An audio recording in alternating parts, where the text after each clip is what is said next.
जितने भी हमने बेसिक कॉन्सेप्ट उस दिन पढ़े थे ना क्लास में, वो सब यूज होने वाला है। 6.1 स्टार्ट करें। 6.1 में फॉर्मेट क्या होगा, गिवन, टीपी और फिर सॉल्यूशन। डायग्राम भी बहुत ज्यादा जरूरी है, डायग्राम बनाना सारे और क्वेश्चन मुझसे पहले रीड कर लिया करो। नोट कर रहे हो, जिसकी स्पीड अच्छी है वो क्या करेगा, नोट जल्दी कर लेता है, तो क्या करना है उसके बाद उसका क्वेश्चन रीड करना है और खुद से गिवन और टीपी लिखने की कोशिश करनी है। गिवन टीपी में कुछ रॉकेट साइंस नहीं है, क्वेश्चन में जो लिखा होगा वही करना है, डायग्राम बनाना है और अपने हाथ से गिवन और टीपी लिखना है। ठीक है ना। कैसे करते हैं, मैं एक क्वेश्चन करके दिखा रहा हूं। क्वेश्चन में लिखा है इन फिगर 6.13, डायग्राम बगल में बना हुआ है, line A B and C D intersect at O. ठीक है ना, line A B and C D intersect O, ये दोनों ही रेखाएं ओ पर प्रतिच्छेद करती हैं। इफ ए ओ सी, ये गिवन है, मैं लिख देता हूं गिवन। 6.1 एक्सरसाइज है। क्वेश्चन नंबर फर्स्ट, गिवन का मतलब होता है दिया है हिंदी में। इसमें लिखा गया है A B and C D intersect at ओ।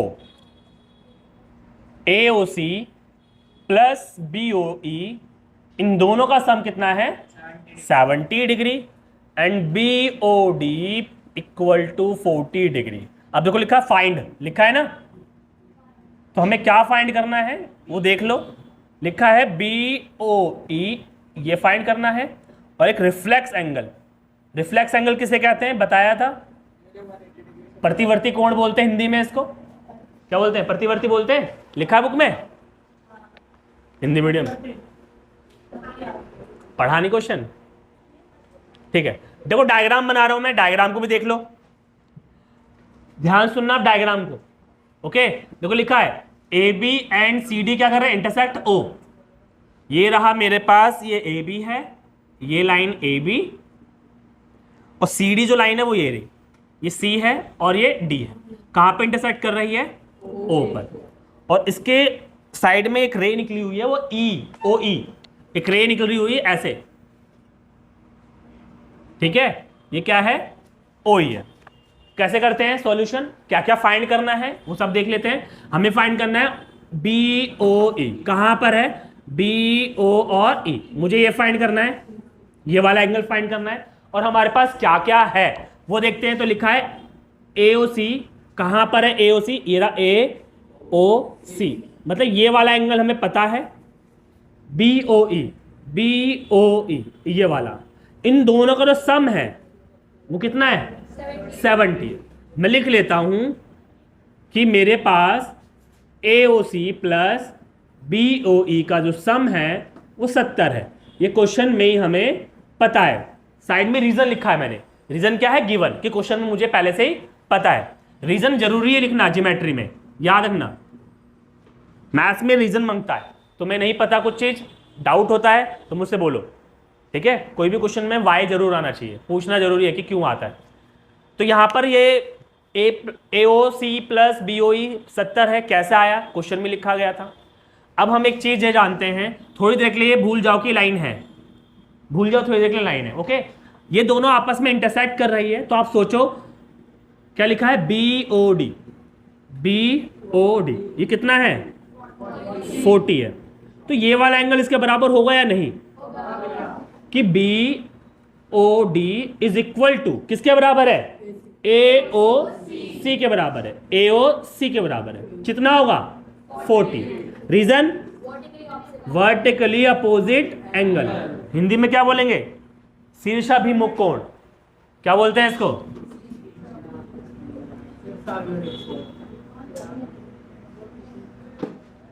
हिंदी वाले तो पढ़ते ही नहीं ऐसा लगता है, इंग्लिश में बोलते हैं वर्टिकली अपोजिट एंगल। क्लियर है, क्योंकि दोनों लाइन आपस में देखो क्रॉस कर रही है, अभी थ्योरम किया था हमने इसके ऊपर। तो ये दोनों एंगल क्या हो गए, इक्वल हो गए, तो ये एंगल कितना हो गया 40, ये 40 हो गया। अब मैंने इसको लाइन ड्रॉ कर दिया दोबारा से। ओके, अब इस क्वेश्चन को उठाओ, इस इक्वेशन में लिखा मैंने कि ए O C plus B O E, इन दोनों का सम कितना है 70। ए ओ सी की जो वैल्यू है वो कितनी है 40, ये इधर जाएगा प्लस का, तो उधर जाके क्या हो जाएगा माइनस का। तो 70 माइनस 40 कितना आ गया 30। तो BOE आ गया हमारा, BOE आ गए। ये भाई साहब तो पहले आ गए। अब रिफ्लेक्स निकालना है। और रिफ्लेक्स एंगल किसे कहते हैं? वो एंगल्स होते हैं जो 360 से छोटे और 180 से बड़े होते हैं। तो रिफ्लेक्स निकालेंगे कैसे, लिखते हैं देखो। रिफ्लेक्स निकालने के लिए किसके बारे में बोला है? COE के बारे में। तो COE पहले निकाल लो। COE है कहां डायग्राम में? ये रहा C, ये रहा O, ये रहा E। तो कौन सा एंगल निकालना है? ये वाला, देख रहे हो। अब ये कैसे निकालेंगे? स्ट्रेट लाइन है स्ट्रेट लाइन। तो इन तीनों का सम 1 2 3, इन तीनों एंगल का सम कितना होगा? 180 होगा। कौन कौन से एंगल्स हैं? AOC plus BOE plus COE is equal to 180। Reason बताओ क्या होगा? Straight line angle. बहुत बढ़िया। क्या होगा? Straight line angle. इसे बोलेंगे सरल रेखीय कोण। ठीक है। अब ध्यान दो, इन दोनों का सम कितना है? 180। बहुत बढ़िया। इन दोनों का सम कितना है? 70 है। Plus COE is equal to कितना? 180। 70 भाई साहब उधर चले गए,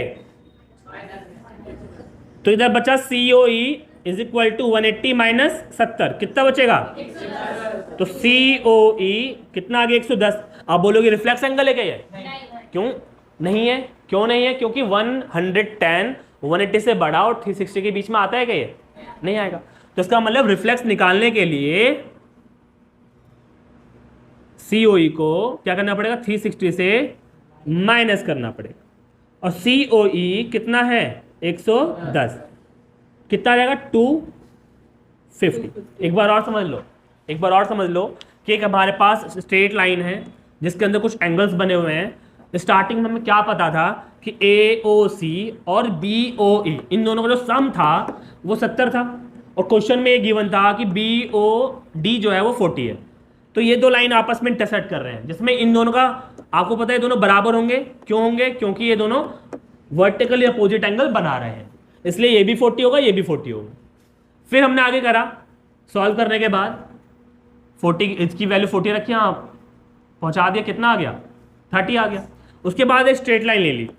स्ट्रेट लाइन पर 3 एंगल्स है, 1 2 3, और इन दोनों का सम तो हमें पहले से पता है ना। इन दोनों का 70 है, तो ओवरऑल कितना होगा? 180 स्ट्रेट लाइन एंगल से। इन दोनों का सम 70 है, इधर भेज दिया, यहां भेजा मैंने, कितना आ गया? 110। तो COE 110 आ गया।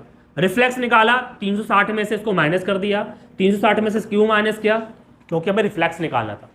ठीक है ना। रिफ्लेक्स एंगल 360 से छोटा और 180 से बड़ा होता है, इसलिए हमने ऐसा करा है।